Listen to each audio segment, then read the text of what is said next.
Well, I got these seatbelt covers off of Amazon, and I'm going to take them out of the bag and put them on here because the seatbelts are a little sharp when it goes around their little baby necks, and also they're super easy to clean if you have any spills or anything in the car, drool, baby drool. So let me take this out of the bag and put it on so you guys can see how easy they are. And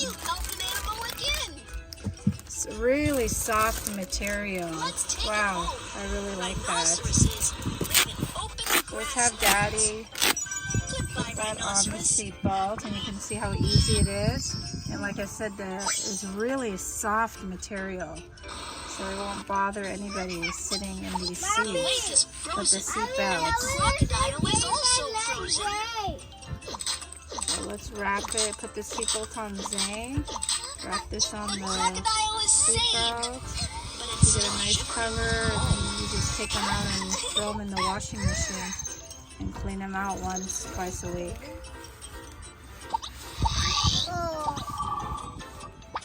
Wow, those are crocodile eggs.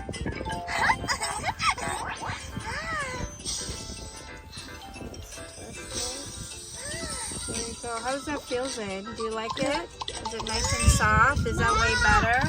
Even if you take a little nap. Alright, so Xander, he's in a booster seat. And then he has this little nice soft cover for the seatbelt so it doesn't bother his neck. And then we also got this on Amazon, which is really nice. It's a really soft pillow, and you just hang it over the top of this seat. So if he takes a nap or he puts his head back, it's more comfortable. Right, Xander? Is it comfortable? You like it? Do you like this one? Does it feel good? Perfect. You're nice and comfy now. Bye.